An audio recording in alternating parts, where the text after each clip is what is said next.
What does it truly mean to live a good life in this complex, often chaotic world we inhabit?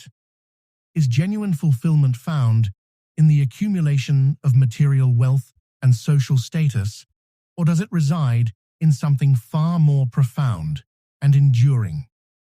The ancient philosophy of Stoicism, which Marcus Aurelius so brilliantly embodied, presents us with a radically different paradigm for human flourishing, one that prioritizes moral character and inner resilience above all external circumstances.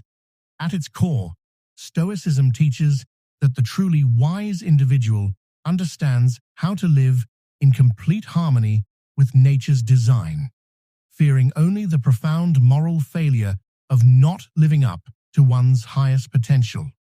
Physical pain, the inevitability of death, material poverty, these are merely superficial conditions that every human must inevitably face. But the authentic tragedy, the real failure that should keep us awake at night, is the possibility of betraying our own moral compass and failing to become the best version of ourselves. This brings us to a crucial question. Why does Marcus Aurelius, a Roman emperor who walked this earth nearly 2 millennia ago, remain so vitally relevant in our modern age? The answer lies in the universal nature of his insights. The challenges he confronted, temptation, adversity, moral dilemmas, are the same fundamental human struggles we all face today, just dressed in contemporary clothing. His solutions, therefore, transcend time and culture, offering us wisdom that is as applicable now as it was in the 2nd century. The emperor who defied temptation. Let us pause to truly contemplate the magnitude of Marcus Aurelius' situation. Picture yourself as the absolute ruler of the known world, with no checks on your power, no limits to your wealth, and no consequences for your actions. Every carnal desire, every material possession, every indulgence of power lies within your effortless grasp. There exists no authority above you, no court to judge you, no electorate to hold you accountable. In such circumstances, what moral compass would guide your decisions?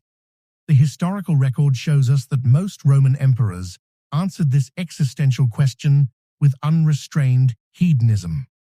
For them, absolute power meant absolute license, to accumulate wealth without limit, to indulge every appetite without restraint, to wield authority without compassion. This was not merely accepted behavior, it was the expected norm of imperial privilege. Yet Marcus Aurelius, who reigned from 161 to 180 AD during Rome's Golden Age, made a radically different choice. For 19 consecutive years, nearly 2 full decades of unchallenged authority, he consciously chose the path of virtue. Not because he sought praise or feared criticism, for who could criticize an emperor, but because he genuinely believed it was the right way to live. This invites us to a profound moment of self-reflection. Could we, in our own lives, maintain such moral discipline if all restraints were removed? If we knew we could act without consequence, would we still choose what is right? Marcus's example challenges us to examine the foundations of our own ethical commitments. Meditations, the journal never meant to be read. The remarkable nature of Marcus Aurelius's wisdom becomes even more striking when we consider the origins of his most famous work, the Meditations. This was never intended as a philosophical treatise for public consumption, nor as a carefully crafted legacy project. What we now reverently study as Meditations was, in truth, nothing more than a private journal, a collection of raw, unpolished, intensely personal reflections that Marcus wrote for himself alone. Imagine the scene. The most powerful man in the world, after a long day of imperial duties, sitting by lamplight to record his deepest thoughts and moral struggles. There was no structure to these writings, no attempt at literary polish, no expectation that anyone else would ever read these words. They were simply reminders to himself, practical guidance for maintaining virtue amidst the corrupting influences of absolute power. This raises an intriguing question for modern readers. If someone were to discover your private journals centuries from now, what would they reveal about your character? Would they find a person wrestling with moral improvement, or someone justifying compromises? The unguarded honesty of Marcus's meditations gives them an authenticity that continues to resonate across the centuries, living in accordance with nature. At the heart of Marcus Aurelius's philosophy lies a profound understanding of nature's design. He observed that every element of the natural world fulfills its purpose effortlessly and completely. Trees grow toward the sun not because they seek admiration, but because growth is their essential nature. Caterpillars transform into butterflies not through conscious ambition, but because metamorphosis is their biological destiny. Eagles soar on thermal currents, not to impress observers below, but because flight is their innate capability. From these observations, Marcus derived a crucial insight about human purpose. Just as these natural phenomena fulfill their roles perfectly, so too must we humans fulfill our unique potential. Our distinctive gift, our nature as rational, moral beings, is the capacity for virtue, for conscious ethical choice, for purposeful self-improvement. But here we encounter one of life's great paradoxes. While we cannot control the external events that befall us, the random accidents of fortune, the actions of others, the inevitable challenges of existence, we retain absolute control over our responses to these events.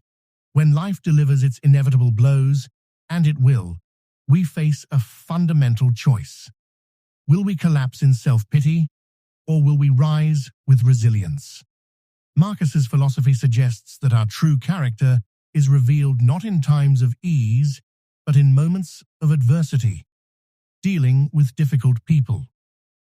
Marcus Aurelius's position as emperor brought him into constant contact with every variety of human failing, from petty bureaucrats to scheming courtiers, from incompetent officials to outright adversaries. His response to these challenges reveals a remarkably modern psychological insight. People act badly, not because they are inherently evil, but because they lack understanding.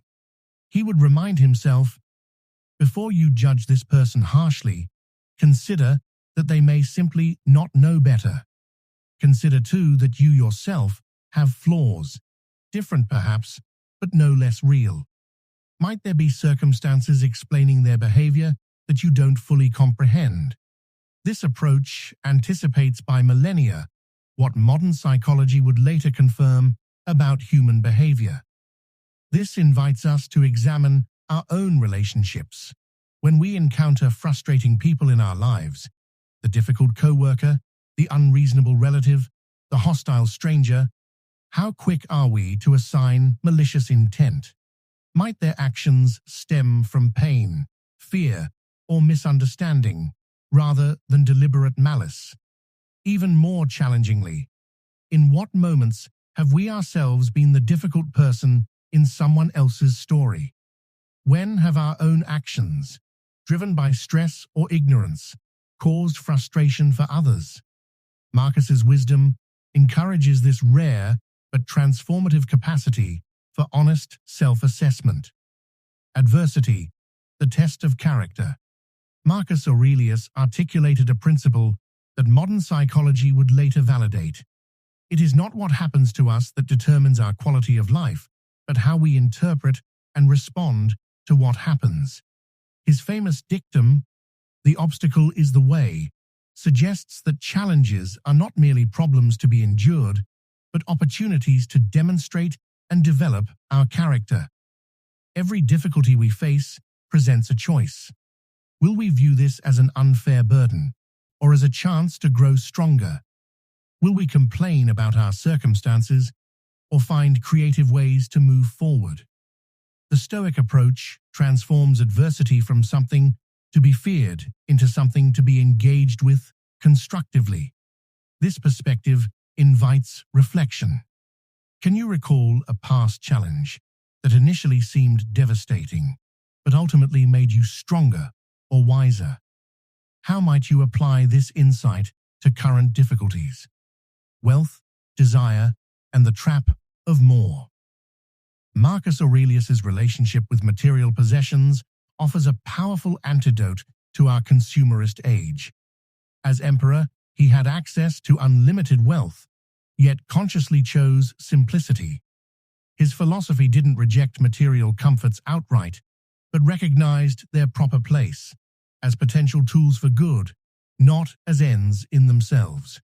He understood the psychological trap of endless wanting, how the pursuit of more creates an insatiable hunger that can never be satisfied. Modern neuroscience confirms this ancient wisdom. The pleasure of new acquisitions is fleeting, while the craving for the next purchase remains. This raises poignant questions for our consumption-driven society. How many of our purchases are truly necessary? How often do we acquire things hoping they will make us happy, only to find the satisfaction evaporates almost immediately? Marcus would urge us to distinguish between genuine needs and manufactured desires. Death, the ultimate teacher. Marcus Aurelius's frequent meditations on mortality were not morbid, but profoundly practical. By regularly contemplating life's brevity, he cultivated a sense of urgency about living well. His perspective anticipates what modern psychologists call the focusing effect, how awareness of mortality can clarify our true priorities. This challenges us to examine our own lives. If we knew our time was limited, what would we stop doing? What would we start? What relationships would we mend? What projects would we pursue? What legacy would we hope to leave? Marcus's wisdom suggests that confronting mortality need not be depressing, but can instead be liberating, freeing us from trivial concerns to focus on what truly matters. Stoicism versus modern life. In our hyper-connected, attention-fractured digital age, Stoic philosophy offers a vital counterbalance.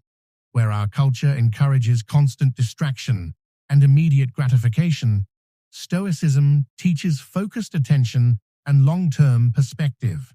Where social media promotes comparison and envy, Stoicism cultivates contentment with one's own journey. This contrast invites self-examination. When was the last time you disconnected from digital noise to engage in sustained, uninterrupted thought? How might your life change if you regularly created space for such reflection? Why this matters now. Marcus Aurelius's enduring relevance lies in his recognition that while circumstances change, fundamental human challenges remain.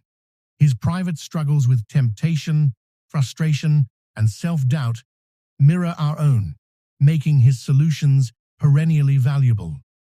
His example reminds us that moral excellence isn't about perfection, but about persistent effort. The measure of our character lies not in never failing, but in how we respond when we do. In an age of quick fixes and superficial solutions, Marcus points us toward deeper, more lasting answers. Join the conversation. As we conclude this exploration of Marcus Aurelius's wisdom, I invite you to reflect. Which of his insights resonates most strongly with your life experience? Where do you find his philosophy challenging or difficult to accept? Your perspective enriches this ongoing dialogue about how ancient wisdom can inform modern living. If you found value in this discussion, I encourage you to subscribe for more content that bridges timeless wisdom and contemporary challenges. In a world of increasing complexity, The ability to think clearly and live purposefully may be the most valuable skill we can cultivate. Thank you for engaging with these ideas. As Marcus himself might say, don't just talk about what a good person should be. Take one small step today toward becoming that person. What will your step be?